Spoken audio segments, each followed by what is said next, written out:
आप सुन रहे हैं जगत गुरु तत्वदर्शी संत रामपाल जी महाराज द्वारा लिखित पुस्तक जीने की राह का पेज नंबर 133। तब संत गरीबदास जी ने सत्संग करके उस पुण्यात्मा मनी राम जी को बताया कि हे मनी राम जी, आप पाठ करके जनता से धन लेते हो, यह आप पर ऋण बनता है, इसको ब्याज समेत लौटाना पड़ता है। आपको यथार्थ आध्यात्मिक ज्ञान नहीं है, आप कथा पाठ तथा सत्संग करने के अधिकारी भी नहीं हो।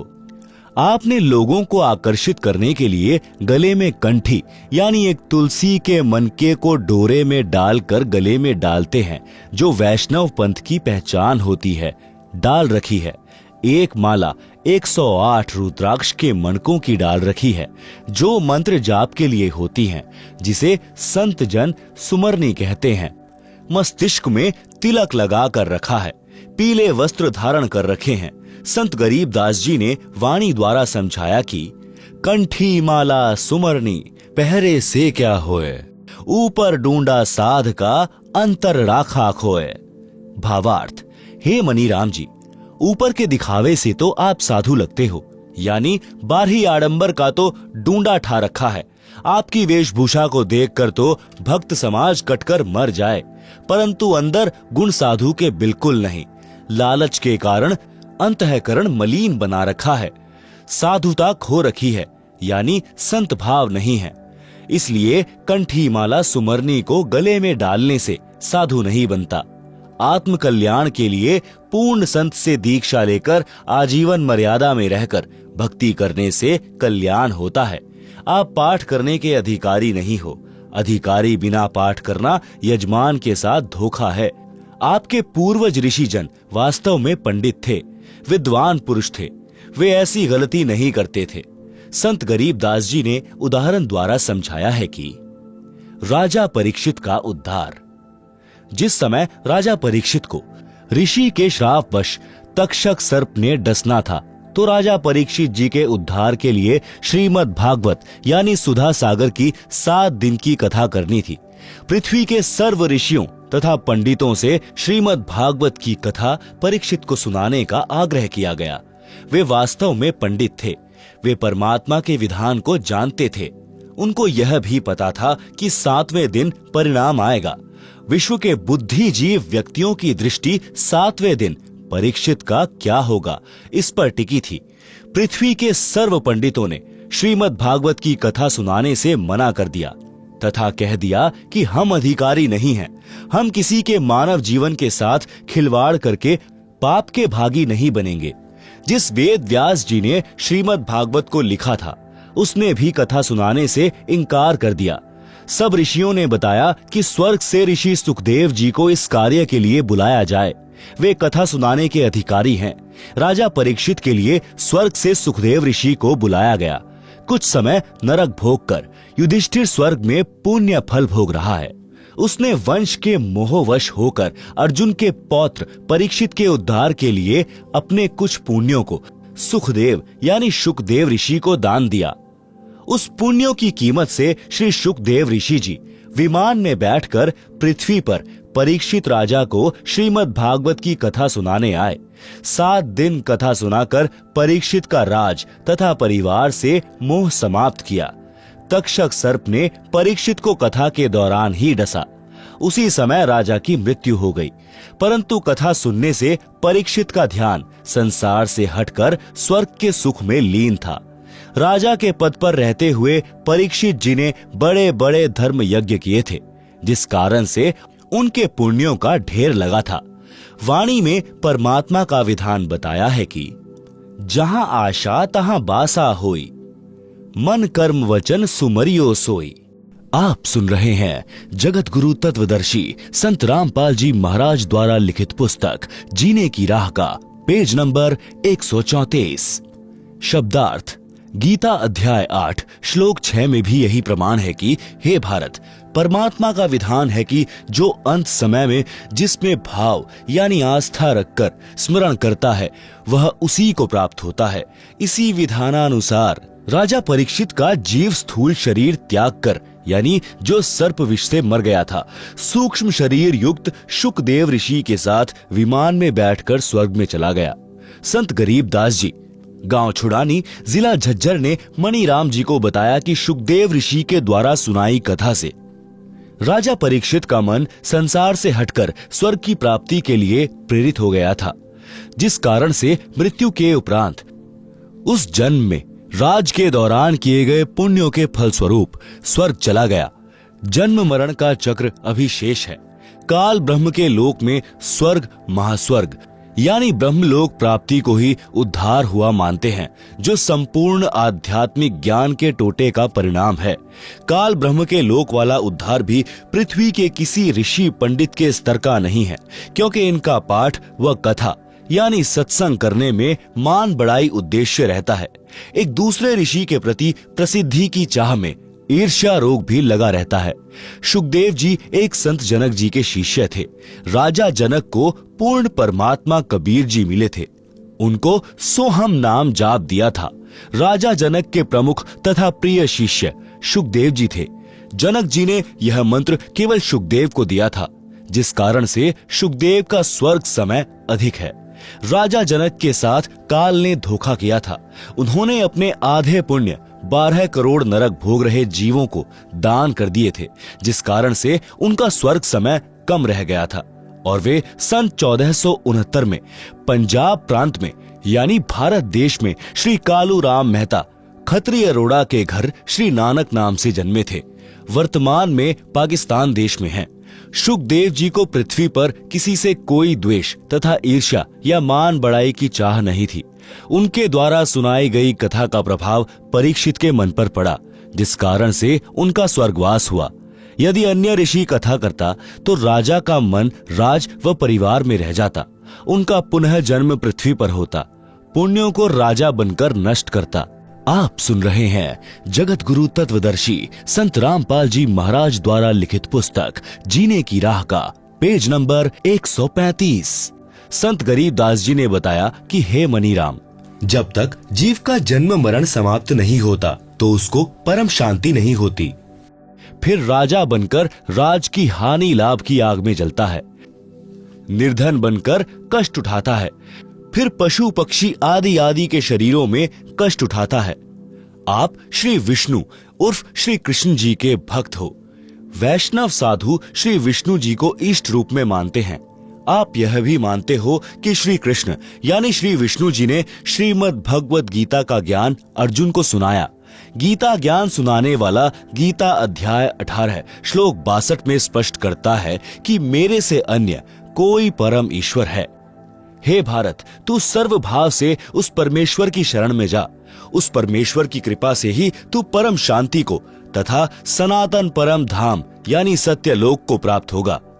गीता अध्याय 7 श्लोक 29 में गीता ज्ञान दाता ने बताया है कि जो साधक जरा यानी वृद्धा अवस्था तथा मरण यानी मृत्यु से छुटकारा यानी मोक्ष प्राप्ति के लिए प्रयत्नशील है, काल लोक के राज्य तथा स्वर्ग महास्वर्ग तक की इच्छा नहीं रखते, वे तत् ब्रह्म से संपूर्ण अध्यात्म से तथा सर्व कर्मों से परिचित हैं।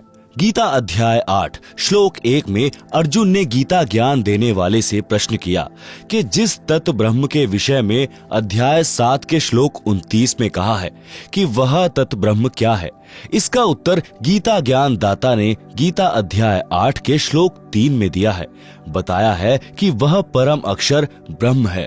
गीता अध्याय 8 के ही श्लोक 5 तथा 7 में गीता ज्ञान दाता ने अपनी भक्ति करने को कहा है, जिससे मेरी प्राप्ति होगी।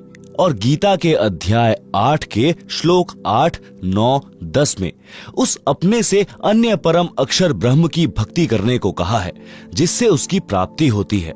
गीता अध्याय 2 श्लोक 12, अध्याय 4 श्लोक 5, अध्याय 10 श्लोक 2 में गीता ज्ञान बोलने वाले ने बताया है कि हे अर्जुन, तेरे और मेरे बहुत जन्म हो चुके हैं, आगे भी होते रहेंगे।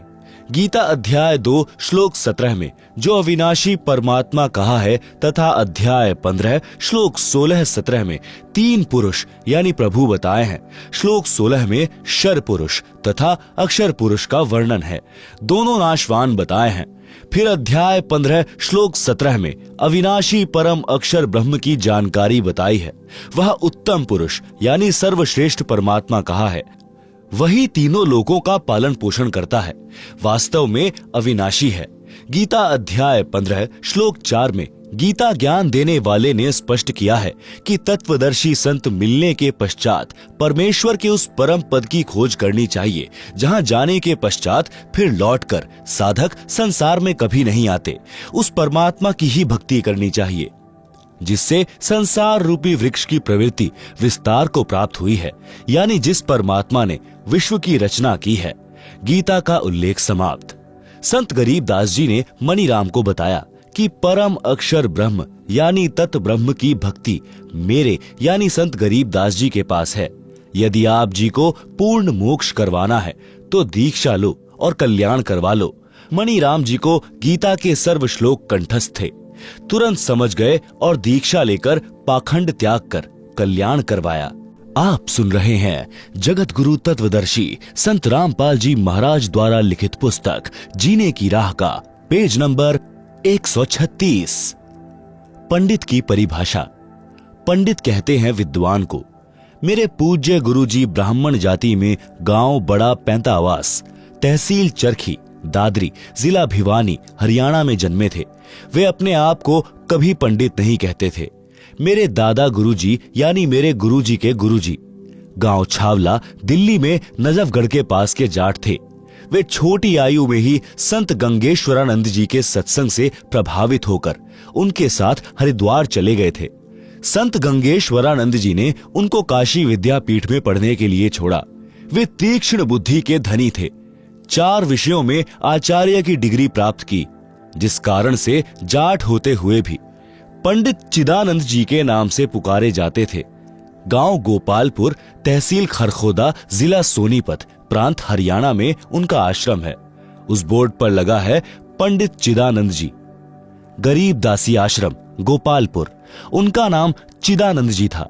कोई ब्राह्मण भाई दुख ना माने, इसलिए पंडित की परिभाषा बताना अनिवार्य था, सो बताई है।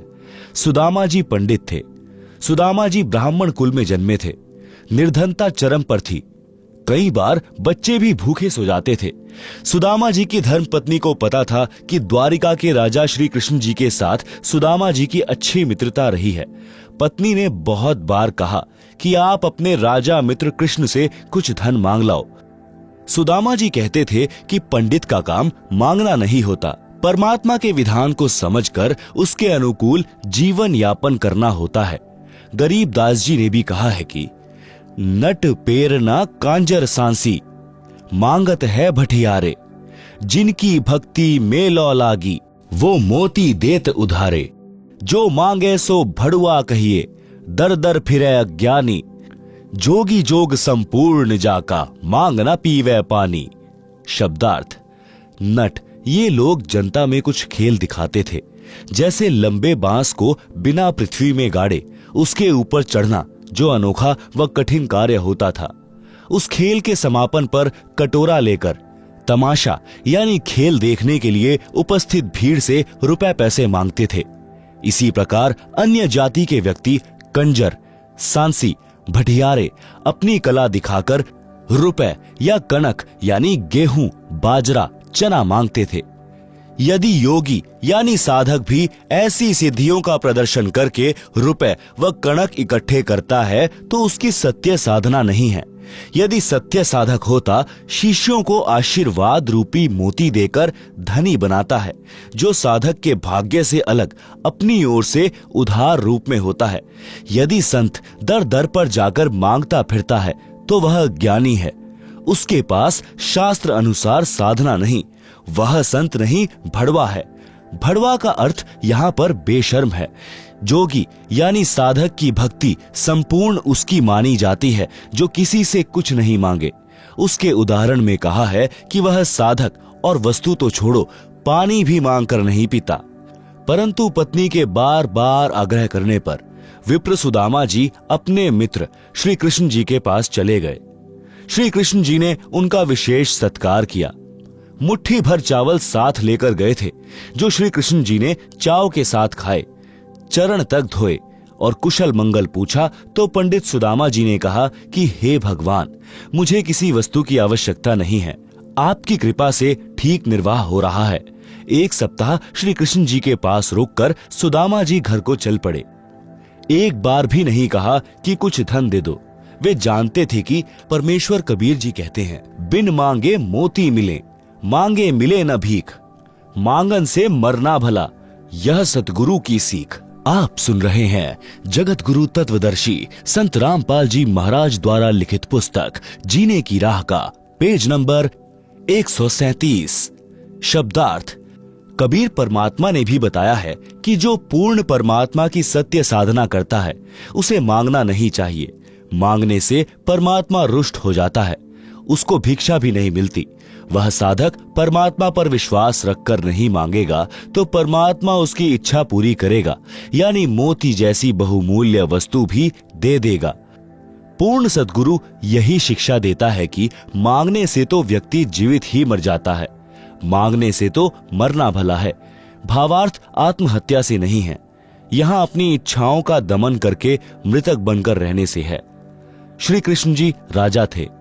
अपने मित्र की स्थिति को समझकर विश्वकर्मा जी को आदेश देकर एक सप्ताह में सुदामा जी का महल बनवा दिया तथा बहुत सारा धन भी दे दिया।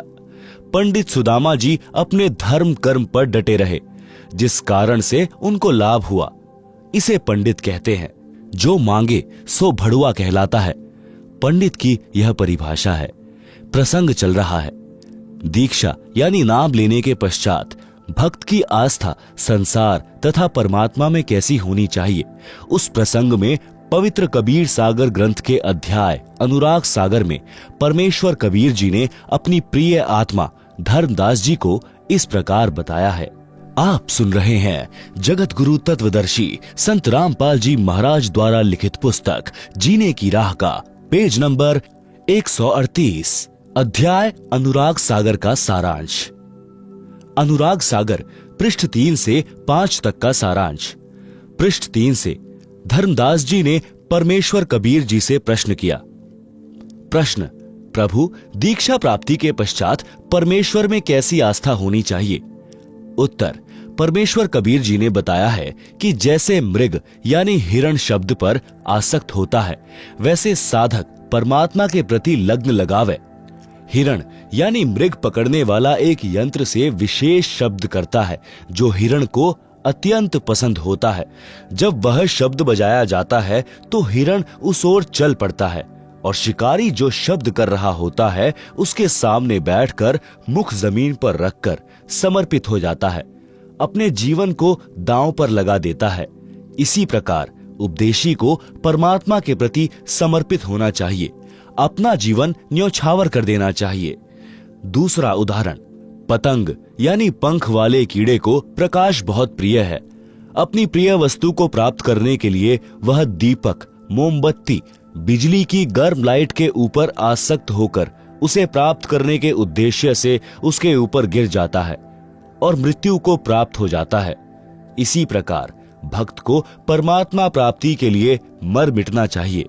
समाज की परंपरागत साधना को तथा अन्य शास्त्र विरुद्ध रीति रिवाजों को त्यागने तथा सत्य साधना करने में कठिनाइयां आती हैं, उनका सामना करना चाहिए, चाहे कुछ भी कुर्बानी देनी पड़े, पीछे नहीं हटे।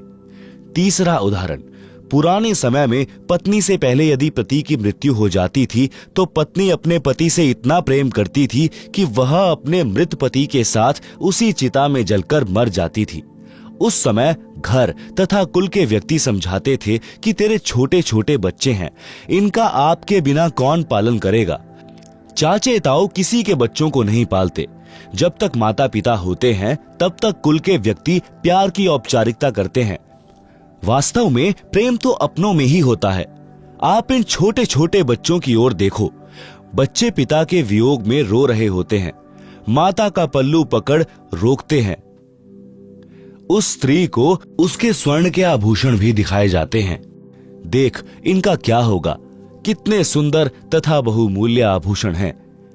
आप अपने बच्चों में रहो। परंतु वह स्त्री प्रेमवश होकर उसी चिता में जिंदा जलकर मर जाती थी, पीछे कदम नहीं हटाती थी। पहले तो इस प्रकार सती होती थी, कोई एक दो ही होती थी। बाद में यह रीति रिवाज कुल की मर्यादा का रूप ले गई थी। पति की मृत्यु के पश्चात स्त्री को जबरन उसी चिता में जलाया जाने लगा था, जिससे सती प्रथा का जन्म हुआ। बाद में यह संघर्ष के पश्चात समाप्त हो गई। आप सुन रहे हैं जगत गुरु तत्वदर्शी संत रामपाल जी महाराज द्वारा लिखित पुस्तक जीने की राह का पेज नंबर 139।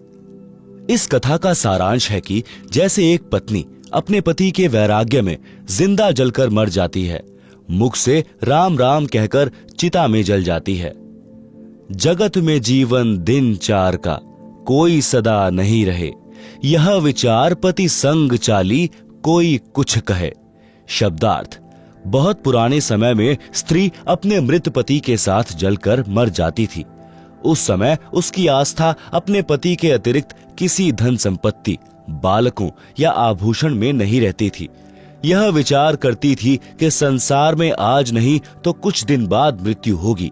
संसार के व्यक्ति कुछ भी कहें, वह किसी की परवाह नहीं करती थी। इस तरह का विचार करके वह स्त्री अपने पति के साथ जलकर मरती थी। यह कुरीति थी, परंतु उस समय बहुत महत्व माना जाता था। अब शिक्षित समाज ने इस कुरीति व जुल्म का अंत कर दिया है। भक्ति में दृढ़ता उत्पन्न करने के लिए यह उदाहरण सटीक है कि भक्त को भी ऐसी आस्था परमात्मा प्राप्ति के लिए बनानी चाहिए। संसार के व्यक्तियों की सांसारिक बातों पर ध्यान न देकर अपने उद्देश्य की सफलता के लिए दृढ़ता से भक्ति करें, मर्यादा का पालन करें। नीचे की वाणियों में यही समझाया है कि भक्त सत्पुरुष की प्राप्ति के लिए ऐसे ही लगन लगाएं, संसार के नाते संपत्ति को भूल जाएं और केवल परमात्मा में ध्यान लगाएं। हे धर्मदास, इसी प्रकार भक्त का विचार होना चाहिए। ऐसे ही जो सत्पुरुष लौलावे, कुल परिवार सब बिसरावे, नारी सुत का मोह न आने, जगत रू जीवन स्वप्न कर जाने। जग में जीवन थोड़ा भाई, अंत समय कोई नहीं सहाय। बहुत प्यारी नारी जग माही, मात पिता जाके समनाही। तेही कारण नर शीश जो देही, अंत समय सो नहीं संग देही। चाहे कोई जले पति के संगा, फिर दोनों बने कीट पतंगा। फिर पशु पक्षी जन्म पावे, बिन सतगुरु दुख कौन मिटावे। ऐसी नारी बहु तेरी भाई, पति मरे तब रूधन मचाई। काम पूर्ति की हानि विचारे, दिन 13 ऐसे पुकारे। निज स्वार्थ को रोदन करही, तुरंत ही खसम दूसरों करही। सुत परिजन धन स्वप्न स्नेही, सत्य नाम गहु निज मति एही। स्वतन संप्रिय और न आना, सो भी संग नहीं चलत निदाना। ऐसा कोई ना दिख भाई, अंत समय में होए सहाय। आदि अंत का सखा भुलाया, झूठे जगन्नाथों में फिरे उमाया। अंत समय जमदूत गला दबावे, ता समय कहो कौन छुड़ावे। सतगुरु है एक छुड़ावन हारा, निश्चय कर मानहु कहा हमारा। काल को जीत हंस ले जाही, अविचल देश जहां पुरुष रहा ही। जहां जाए सुख होए अपारा, बहुर न आवे इस संसारा। ऐसा दृढ़ मता कराही, जैसे सूरा लेत लड़ाई। टूक टूक हो मरे रण के माही, पूठा कदम कबहु हटावे नाही। जैसे सती पति संग जरही, ऐसा दृढ़ निश्चय जो करही। साहेब मिले जग कीर्ति होई, विश्वास कर देखो कोई। हम है राह बतावन हारा, माने बचन भव उतरे पारा। छल कपट हम नहीं कराही, निस्वार्थ परमार्थ करें भाई। जीव एक जो शरण पुरुष की जावे, प्रचारक को घना पुण्य पावे। कोटि धेनु जो कटत बचाई, एता धर्म मिले प्रचारक ताही। लावे गुरु शरण दीक्षा दिलावे, आपा ना थापे सब कुछ गुरु को बतावे। जो कोई प्रचारक गुरु बनी बैठे, परमात्मा रूठे काल कान एठे। 1,28,000 झूठे गुरु रोवे, पड़े नरक में ना सुख सोवे। अब कहे है भूल भई भारी, हे सतगुरु सुध लेवो हमारी। बोए बबूल आम कहाँ खाई, कोटि जीवन को नरक पठाई। ऐसी गलती ना करहूं सुजाना, सत्य वचन मानो प्रमाना। आप सुन रहे हैं जगत गुरु तत्वदर्शी संत रामपाल जी महाराज द्वारा लिखित पुस्तक जीने की राह का पेज नंबर 140। शब्दार्थ। उपरोक्त वाणियों का भावार्थ है कि जब लड़का युवा होता है तो उसका विवाह हो जाता है। विवाह के पश्चात माता पिता से भी अधिक लगाव अपनी पत्नी में हो जाता है। फिर बच्चों से ममता हो जाती है। यदि पति की मृत्यु हो जाती है तो पत्नी साथ नहीं जाती। कुछ समय पश्चात यानी 13वीं क्रिया के पश्चात छोटे बड़े पति के भाई के साथ सगाई विवाह कर लेती है। पति को पूर्ण रूप से भूल जाती है। यदि कोई अपने पति के साथ जल मरती है तो अगले जन्म में पक्षी या पशु योनि में दोनों भटक रहे होंगे।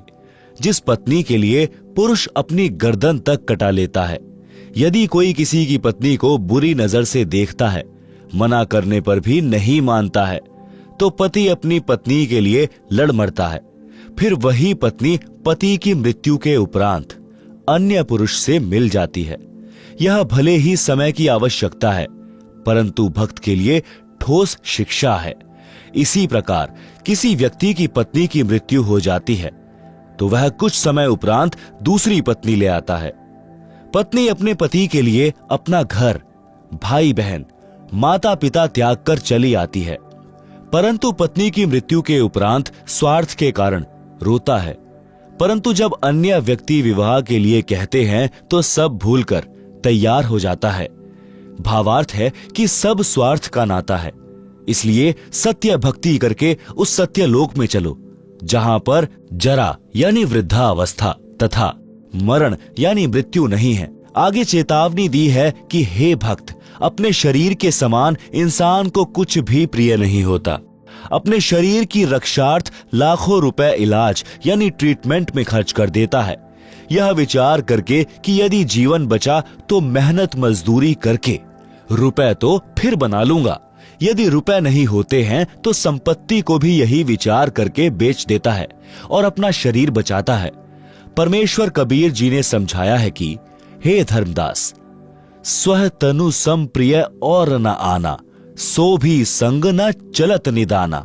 आप सुन रहे हैं जगत गुरु तत्वदर्शी संत रामपाल जी महाराज द्वारा लिखित पुस्तक जीने की राह का पेज नंबर 141। शब्दार्थ। अपने शरीर के समान अन्य कुछ वस्तु प्रिय नहीं है। वह शरीर भी आपके साथ नहीं जाएगा। फिर अन्य कौन सी वस्तु को तू अपना मानकर भूले और भगवान भूले फिर रहे हो। सर्व संपत्ति तथा परिजन एक स्वप्न जैसा साथ है। कबीर परमेश्वर जी ने कहा है कि मेरी अपनी राय यह है कि पूर्ण संत से सत्य नाम यानी सत्य साधना का मंत्र लेकर अपने जीव का कल्याण कराओ, और जब तक आप स्वप्न यानी संसार में हैं, तब तक स्वप्न देखते हुए पूर्ण संत की शरण में जाकर सच्चा नाम प्राप्त करके अपना मोक्ष कराओ। सर्व प्राणी जीवन रूपी रेलगाड़ी यानी ट्रेन में सफर कर रहे हैं। जिस डिब्बे यानी कंपार्टमेंट में बैठे हो वह आपका नगर है। जिस सीट पर बैठे हो वह आपका परिवार है। जिसकी यात्रा पूरी हो जाएगी वे अपने अपने स्टेशन पर उतर जाएंगे। यही दशा इस संसार की है। जैसे यात्रियों को मालूम होता है कि हम कुछ देर के साथी हैं, सभ्य व्यक्ति उस सफर में प्यार से रहते हैं, एक दूसरे का सहयोग करते हैं। इसी प्रकार हमने अपने स्वप्न वाले मानव जीवन के समय को व्यतीत करना है। स्वप्न टूटेगा यानी शरीर छूटेगा तो पता चलेगा यह क्या था। वह परिवार तथा संपत्ति कहाँ है जिसको संग्रह करने में अनमोल जीवन नष्ट कर दिया। संसार के अंदर परमात्मा के अतिरिक्त ऐसा कोई नहीं है जो मृत्यु के समय में यम के दूत कंठ को बंद करेंगे। उस समय आपकी सहायता करें। परमेश्वर उसी की मदद करता है जिसने पूर्ण संत से दीक्षा ले रखी होगी। परमेश्वर उस सतगुरु के रूप में उपदेशी की सहायता करता है। इसलिए सतगुरु जी की शरण में आने के पश्चात ज्ञानवान साधक परमेश्वर में ऐसी लग्न लगाएं जैसी मृग, पतंग, सती शूरवीर लगाते हैं, अपने उद्देश्य से पीछे नहीं हटते। शूरवीर टुकड़े टुकड़े होकर पृथ्वी पर गिर जाना बेहतर मानते हैं, पीछे कदम नहीं हटाते। पुराणों में तथा श्रीमद् भगवद गीता अध्याय 2 श्लोक 38 में कहा है कि अर्जुन, यदि सैनिक युद्ध में मारा जाता है तो स्वर्ग में सुख प्राप्त करता है।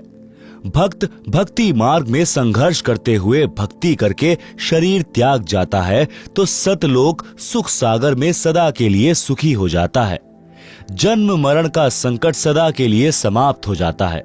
जैसे हमारा जन्म पृथ्वी पर हुआ, हमारे को ज्ञान नहीं था कि हम किसके घर पुत्र या पुत्री रूप में जन्म लेंगे। फिर हमारे को नहीं पता था कि हमारा विवाह संयोग किसके साथ होगा। यह भी ज्ञान नहीं था कि हमारे घर बेटा जन्म लेगा या बेटी। यह सब पूर्व जन्म के संस्कार वश होता चला गया। आपस में कितना प्यार तथा अपनापन बन गया। सदा साथ रहने की इच्छा रहती है, कोई ना मरे, यह कामना करते रहते हैं। इस काल ब्रह्म के लोक में कोई सदा नहीं रहेगा। एक एक करके पहले पीछे सब मरते जाएंगे। सारे जीवन में जो संपत्ति इकट्ठी की थी वह यहीं रह जाएगी। जीव खाली हाथ जाएगा, परंतु जो पूर्ण संत के सच्चे नाम की दीक्षा लेकर साधना करेगा वह सत्यलोक चला जाएगा। वहां पर ऐसे ही जन्म होगा जैसे पृथ्वी पर होता है। उसी प्रकार परिवार बनता चला जाएगा। वहां पर कोई कर्म नहीं करना पड़ता। सर्व खाद्य पदार्थ प्रचुर मात्रा में सत्यलोक में है। सदाबहार पेड़ पौधे, फुलवाड़ी, मेवा यानी काजू, किशमिश, मनुखा, दाख आदि दूधों के समुद्र यानी क्षीर समुद्र हैं। सतलोक में वृद्ध अवस्था नहीं है, मृत्यु भी नहीं है। इसको अक्षय मोक्ष कहते हैं, पूर्ण मुक्ति कहते हैं, जो गीता अध्याय 18 श्लोक 62 में तथा अध्याय 15 श्लोक 4 में कहा है, तथा जिस सिद्धि मोक्ष शक्ति को नैष्कर्म्य सिद्धि कहा है, जिसका वर्णन गीता अध्याय 3 श्लोक 4, अध्याय 18 श्लोक 49 से 62 में है। इस काल ब्रह्म यानी ज्योति निरंजन के 21 ब्रह्मांडों के क्षेत्र में सर्व प्राणी कर्म करके ही आहार प्राप्ति करते हैं। सत्यलोक में ऐसा नहीं है। वहां बिना कर्म किए सर्व सुख पदार्थ प्राप्त होते हैं। जैसे बाग में फलों से लदबद वृक्ष तथा बेल होते हैं, फल तोड़ो और खाओ।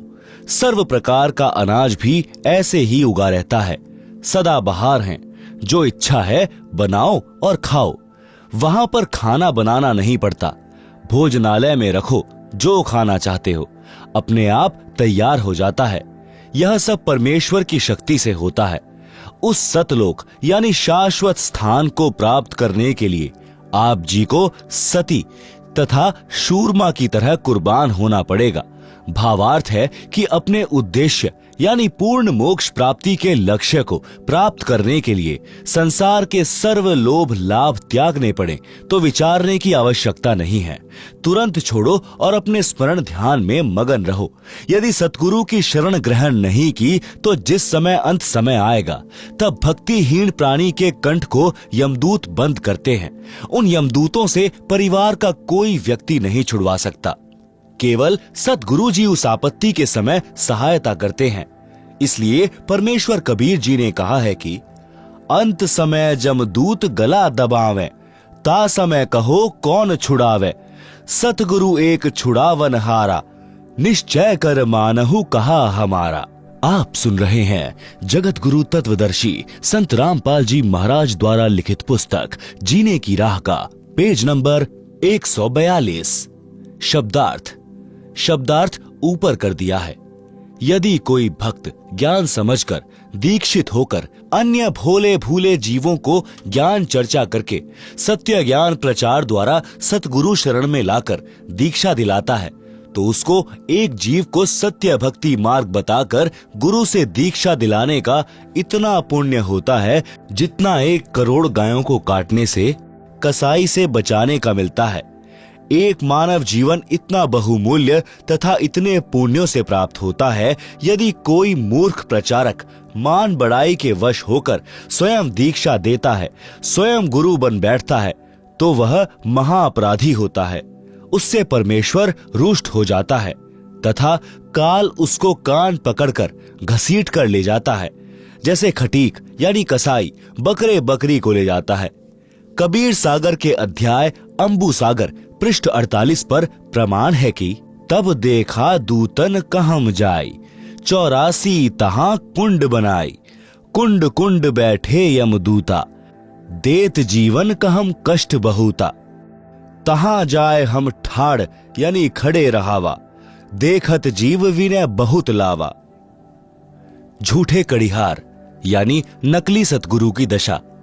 पड़े मार जीव करे बहु शोरा, बांध बांध कुंडन में बोरा, लाख 28 पड़े कड़िहारा, बहुत कष्ट तहां करत पुकारा, हम भूले स्वार्थ संगी, अब हमरे नाही अर्धंगी, हम तो जरत है अग्नि मंझारा, अंग अंग सब जरत हमारा, कौन पुरुष अब राखे भाई, करत गुहार चक्षु ढल जाई।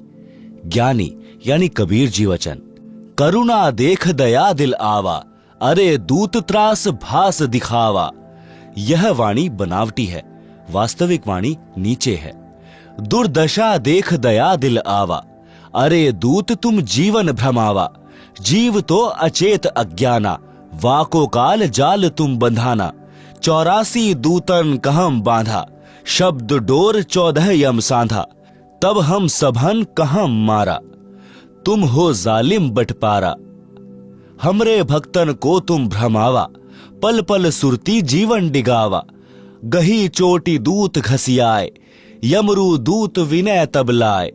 दूत जो नकली गुरु बने थे। वचन, चुक हमारी क्षमा कर दीजे, मन माने तस आज्ञा कीजे। हम तो धनी यानी काल कहियो जस कीन्हा, सो वचन मान हम लीन्हा। अब नहीं जीव तुम्हारा भ्रमावे, हम नहीं कबहू गुरु कहावे। ज्ञानी यानी कबीर जी वचन। सुन ज्ञानी बहुते हंसाई, दूतन दुष्ट बंध न छोड़ो जाई। पल एक जीवन सुख दीना, तब संसार गमन हम कीना। आप सुन रहे हैं जगत गुरु तत्वदर्शी संत रामपाल जी महाराज द्वारा लिखित पुस्तक जीने की राह का पेज नंबर 143। भावार्थ। कबीर परमेश्वर जी ने बताया कि जो झूठे सतगुरु बनकर मान बड़ाई के वश होकर काल प्रेरणा से भोले जीवों को भ्रमाया करते थे, उनको भी दंड मिलता है। उनको भी नरक में डालकर यातनाएं दी जाती हैं। उनके शिष्य भी उसी नरक में गिरते हैं। जब मैं उस नरक के पास गया जिसमें वे मान बड़ाई के भूखे नकली कड़िहार यानी संसार के काढ़ने वाले यानी सतगुरु बनकर महिमा बनाए हुए थे, लाखों जीवों को शिष्य बनाकर नरक में अपने साथ ले गए। फिर परमेश्वर के विधान अनुसार वे भी अपराधी होने के कारण नरक में पड़े थे। उस नरक क्षेत्र में कुंड बने हैं, प्रत्येक कुंड में जीव पड़े हैं तथा यमदूत सता रहे हैं। वे 28 लाख नकली सद्गुरुओं ने मुझे देखकर अर्जी लगाई कि हमें बचा लो प्रभु। कारण यह था कि जो यमदूत उन्हें नरक में मार पीट रहे थे, वे सब परमेश्वर कबीर जी की शक्ति के सामने कांपने लगे। इस कारण से उन नकली सद्गुरुओं को लगा कि ये कोई परम शक्ति वाले देव हैं।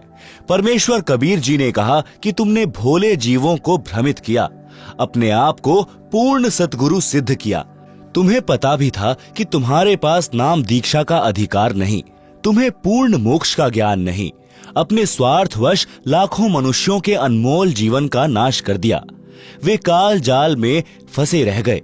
फिर मैंने उन दूतों यानी काल के बनाए कड़िहारों को तथा अन्य यमदूतों को मारा, चोटी पकड़कर घसीटा। फिर नकली सतगुरुओं ने कहा कि हमने तो अपने धनी यानी मालिक काल ब्रह्म की आज्ञा का पालन किया है, अब आप जैसे कहोगे हम वैसे करेंगे। मैंने कहा कि अब तुमको छोड़ा नहीं जाएगा। जो जीव उन नकली गुरुओं के शिष्य बनकर जीवन नष्ट कर गए थे, वे भी वहीं उनके साथ नरक में पड़े थे। जब तक मैं यानी कबीर परमेश्वर जी वहां रहा, उन जीवों को नरक का कष्ट नहीं हो रहा था। इस प्रकार उनको कुछ समय का सुख देकर वहां से चलकर संसार में आया। मेरे आने के पश्चात वे नकली गुरुओं तथा उनके भोंदू शिष्यों को फिर से नरक की यातना प्रारंभ हो गई। इसलिए पूर्वोक्त वाणी में कहा है कि यदि कोई प्रचारक स्वयं गुरु बन बैठा तो परमेश्वर रुष्ट हो जाएगा और काल कान ऐठेगा अर्थात कष्ट देगा। इसलिए हे सज्जन पुरुष, कभी ऐसी गलती न करना, मेरे वचन को प्रमाणित मानना। आप सुन रहे हैं जगत गुरु तत्वदर्शी संत रामपाल जी महाराज द्वारा लिखित पुस्तक जीने की राह का पेज नंबर 144, भक्त का स्वभाव कैसा हो। अनुराग सागर के पृष्ठ 6 से वाणी नंबर 7 से 17, धर्मदास वचन। मृतक भाव प्रभु कहो बुझाई, जाते मन की तपनी नसाई। केहि विधि मृतक हो यह जीवन, कहो विलोय नाथ अमृत धन। कबीर वचन। मृतक के दृष्टांत यानी उदाहरण। धर्मदास यह कठिन कहानी, गुरु गमते कोई विरले जानी। भृंगी का दृष्टांत यानी उदाहरण। मृतक होए के खोजहि संता, शब्द विचारी गहे मगुअंता। जैसे भृंग कीट के पासा, कीट गहो भृंग शब्द की आशा। शब्द घात करते ही मह डारे, भृंगी शब्द कीट जो धारे। तब ले गो भृंगी निज गेहा, स्वाति देह कीन्हो समदेहा। भृंगी शब्द कीट जो माना, वरण फेर आपन कर जाना। बिरला कीट जो होए सुखदाई, प्रथम आवाज गहे चितलाई। कोई दूजे कोई तीजे माने, तन मन रहित शब्द हित जाने। भृंगी शब्द कीट ना गहई, तै पुनि कीट आसरे रहई। एक दिन कीट गहे सी भृंग भाषा, वरण बदले पूर्व आशा। आप सुन रहे हैं जगत गुरु तत्वदर्शी संत रामपाल जी महाराज द्वारा लिखित पुस्तक जीने की राह का पेज नंबर 145, मृतक के और दृष्टांत। अनुराग सागर के पृष्ठ 7 से वाणी नंबर 7 से 20। सुनहु संत यह मृतक सुभाव, बिरला जीव पीव मगधाऊ। और सुनहु मृतक का भेवा, मृतक होए सतगुरु पद सेवा। मृतक छोह तजय शब्द उर्धारे, छोह तजय तो जीव उबारे। पृथ्वी का दृष्टांत। जस पृथ्वी के गंजन होई, चित अनुमान गहे गुण सोई। कोई चंदन कोई विष्टा डारे, कोई कोई कृषि अनुसारे। गुण और गुण तिन सम कर जाना, तज विरोध अधिक सुख माना। उख का दृष्टांत। औरों मृतक भाव सुनि लेहु, निरखी परखी गुरु मगु पगु देहु। जैसे ईख किसान उगावे, रति रति कर देह कटावे। कोल्हू महम पुनि ताही पिरावे, पुनि कडाह में खूब उठावे। निज तनु दाहे गुड़ तब होई, बहुरी ताव दे खांड विलोई। ताहू माही ताव पुनि दीन्हा, चीनी तबे कहावन लीन्हा। चीनी होए बहुरित तन जारा, ताते मिसरी है अनुसारा। मिसरी ते जब कंध कहावा, कहे कबीर सबके मन भावा। यही विधि ते जो शीश करही, गुरु कृपा सहजे भव तरही। भावार्थ। अनुराग सागर पृष्ठ 6 पर लिखी पंक्ति नंबर 7 से 17 तक का भावार्थ है कि धनी धर्मदास जी ने परमेश्वर कबीर जी से विनय पूर्वक प्रश्न किया कि हे प्रभु, मुझे मृतक का स्वभाव समझाओ, कैसा होता है, किस प्रकार जीवित मरना होता है। हे अमर परमात्मा, हे स्वामी, कृपा बिलोय अर्थात निष्कर्ष निकाल कर वह अमृत धन अर्थात अमर होने का मार्ग बताएं। परमेश्वर कबीर वचन। मृतक के दृष्टांत। परमेश्वर कबीर जी ने कहा है कि हे धर्मदास, यह जो प्रश्न आपने किया है यह जटिल कथा प्रसंग है। सतगुरु शरण में रहकर ज्ञान का इच्छुक ही इसको समझकर खरा उतरता है। भृंगी का दृष्टांत। संत साधक जन जीवित मृतक होकर परमात्मा को खोजते हैं। शब्द विचार यानी यथार्थ नाम मंत्रों को समझ विचार करके उस मार्ग के अंत यानी अंतिम छोर तक पहुंचते हैं अर्थात पूर्ण मोक्ष प्राप्त करते हैं। जैसे एक भृंग यानी पंखों वाला नीले रंग का कीड़ा होता है जिसे भंभीरी कहते हैं, जिसको इंजनारी आदि आदि नामों से जाना जाता है, जो भी की आवाज करती रहती है, वह अपना परिवार नर मादा के मिलन वाली विधि से उत्पन्न नहीं करती। वह एक कीट यानी कीड़े विशेष के पास जाती है।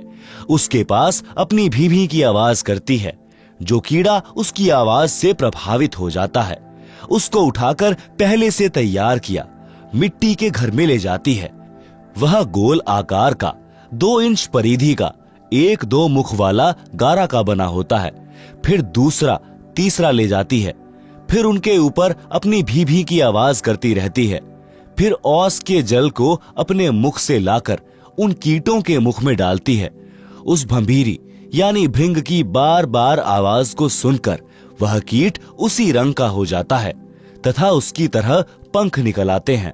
वह आवाज भी उसी की तरह भी करने लगता है, भंभीरी ही बन जाती है। इसी प्रकार पूर्ण संत अपने ज्ञान को भंभीरी की तरह बार बार बोलकर सामान्य व्यक्ति को भी भक्त बना लेता है। फिर वह भक्त भी सद्गुरु से सुने ज्ञान को अन्य व्यक्तियों को सुनाने लगता है। संसार की रीति रिवाजों को त्याग देने से अन्य व्यक्ति कहते हैं कि इसका रंग ढंग बदल गया है, यह तो भक्त बन गया है। जैसे भृंग यानी भंभीरी कीटों को अपनी आवाज सुनाती है तो कोई शीघ्र सक्रिय हो जाता है, कोई दूसरी कोई तीसरी बार कोशिश करने से मानता है। इसी प्रकार जब सतगुरु कुछ व्यक्तियों को अपना सत्संग रह रहकर सुनाते हैं तो कोई अच्छे संस्कार वाला तो शीघ्र मान जाता है, कोई 1-2 बार फिर सत्संग सुनकर मार्ग ग्रहण कर लेता है, दीक्षा ले लेता है। कुछ कीट ऐसे होते हैं, कई दिनों के पश्चात अपना स्वभाव बदलते हैं। यदि वह कीट भृंगी नहीं बना है और उस भृंग कीट की शरण में रह रहा है तो अवश्य एक दिन परिवर्तन होगा। परमेश्वर कबीर जी ने कहा कि हे धर्मदास, यदि शिष्य इसी प्रकार गुरुजी के विचारों को सुनता रहेगा तो उस भृंग कीट की तरह प्रभावित होकर संसारिक भाव बदलकर भक्त बनकर हंस दशा को प्राप्त होगा।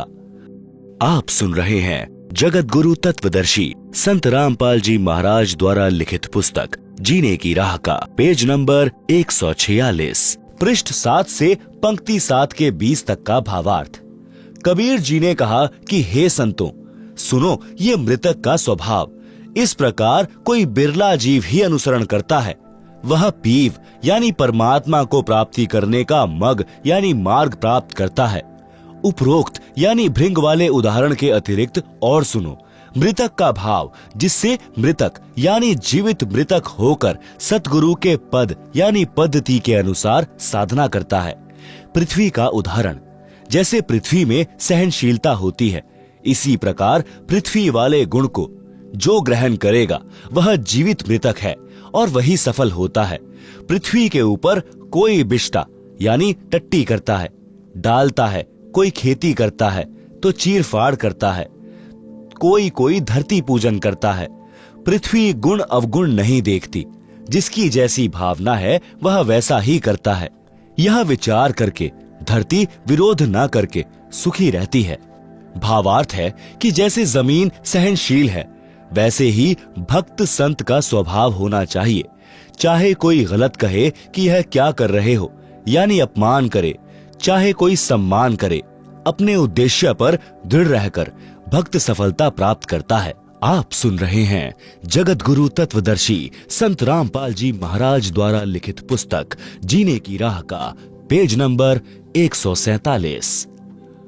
उख यानी ईख यानी गन्ने का दृष्टांत। जैसे किसान ईख बीजता है, उस समय गन्ने के 1-1 फुट के टुकड़े करके धरती में दबा देता है। ईख गन्ना बनने के पश्चात कोल्हू में पीड़ा जाता है, फिर रस को कड़ाहे में अग्नि की आंच में उबाला जाता है, तब गुड़ बनता है। यदि अधिक ताव गन्ने के रस को दिया जाता है तो वह खांड बन जाता है, जो गुड़ से भी स्वादिष्ट होती है, और अधिक ताव देने से चीनी बन जाती है, और भी अधिक गर्म किया जाता है तो मिश्री बन जाती है, फिर मिश्री से कंद बन जाता है। परमेश्वर कबीर जी ने कहा है कि हे धर्मदास, इस प्रकार यदि शिष्य भक्ति मार्ग में कठिनाइयां सहन करता है तो उतना ही परमात्मा का प्रिय बहुमूल्य होता चला जाता है। 132 अनुराग सागर, मृतक भाव कौन धारण कर सकता है। मृतक भाव है कठिन धर्मानी, लहे विरल शूर हो, कादर सुनते ही तन मंद है, पाछे ना चितवत कूर हो। ऐसे शिष्य आप संहारे, नाव सही गुरु ज्ञान को, लहे भेदी भेद निश्चय, जाए दीप अमान को। मृतक ही साधु होता है। सोरठा मृतक हो सो साधु, सो सतगुरु को पावई, मेटे सकल उपाध, तासु देव आशा करें। साधु किसे कहते हैं? साधु मार्ग कठिन धर्मदासा, रहनी रहे सो साधु सुबासा। पांचों इंद्री सम करी राखे, नाम अमीरस निष्दिन चाखे। चक्षु वृषीकरण, प्रथम ही चक्षु इंद्री कह साधे, गुरुगम पंथ नाम अवराधे। सुंदर रूप चक्षु की पूजा, रूप को रूप न भावे दूजा। रूप को रूप ही सम कर जाने, दरस विदेह सदा सुख माने। श्रवण वशीकरण, इंद्री श्रवण वचन शुभ चाहे, उत्कट वचन सुनत चित दाहे। बोल कुबोल दो सह लेख है, हृदय शुद्ध गुरु ज्ञान अभिषेक है। नासिका वशीकरण, नासिका इंद्री बास अधीना, यही सम राखे संत प्रवीणा।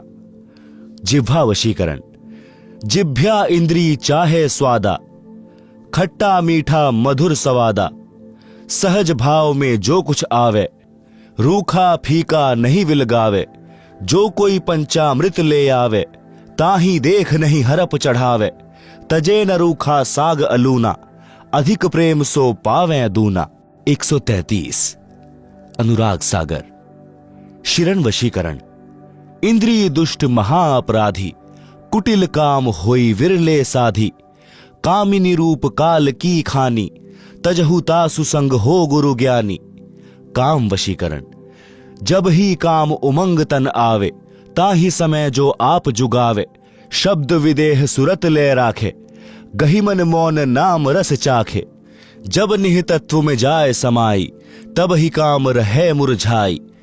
काम दे लुटेरा है, काम पर बल अति भयंकर, महादारुण काल हो। सुर देव मुनिगण यक्ष गंधर्व, सब ही किन्ह विलास हो।